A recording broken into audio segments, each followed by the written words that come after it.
এখান দিয়ে আসলাম একটু তাড়াতাড়ি, বললাম আমার একটু কাজ আছে, আমি গাড়ি চালাই তো গাড়িটা লাগাইছি।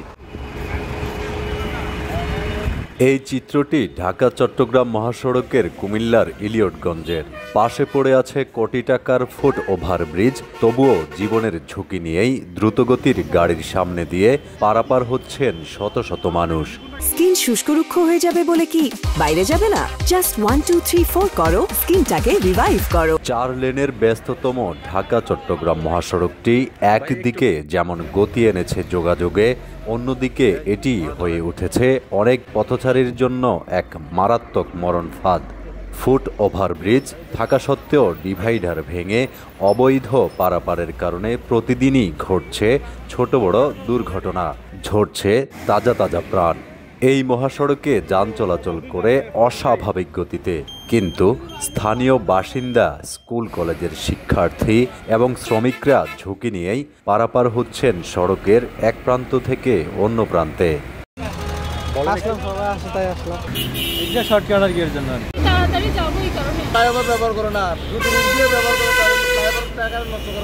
এটা ঝুঁকি কিনা, এটা অনেক সমস্যা। যদি অবশ্যই হয় আপনাদের কি সমস্যা?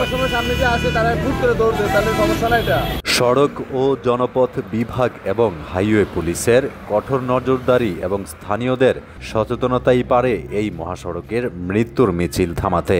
প্রয়োজন বোধে যিনি ওভারব্রিজ ব্যবহার করবেন না, পুলিশ মাঠে থেকে তাকে জরিমানা করবে। একটু দূরত্ব কমাতে গুরুত্ব হারাচ্ছে তার অমূল্য জীবন। আর যথাযথ কর্তৃপক্ষ সচেতনতা বৃদ্ধির পাশাপাশি এই ফুট ওভারের রক্ষণাবেক্ষণ, পরিষ্কার পরিচ্ছন্নতা এবং হকারমুক্ত করা যায়, তাহলে সাধারণ জনগণের আগ্রহ আরও বাড়বে ফুট ওভার ব্যবহারের ক্ষেত্রে। মহাসড়কের কুমিল্লার 105 কিলোমিটার অংশে 54টি ফুট ওভার ব্রিজ রয়েছে। প্রায় প্রতিটি ফুট ওভার ব্রিজেই একই চিত্র দেখা গেছে।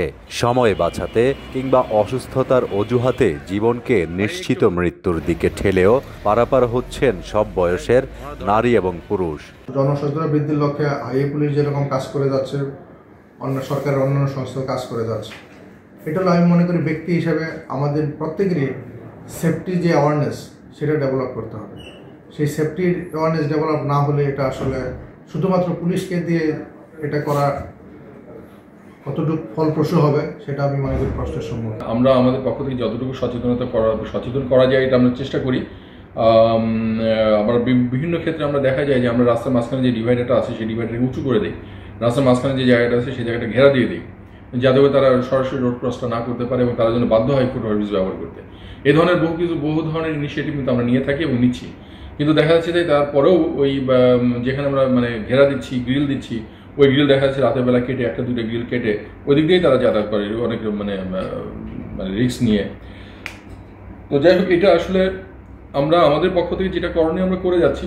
তারপরেও এখন পাবলিকের সচেতনতার একটা ব্যাপার আছে, যারা এটাকে রোড ইউজার যারা, তাদের আসলে এই ব্যাপারে সতর্ক হওয়া বেশি দরকার।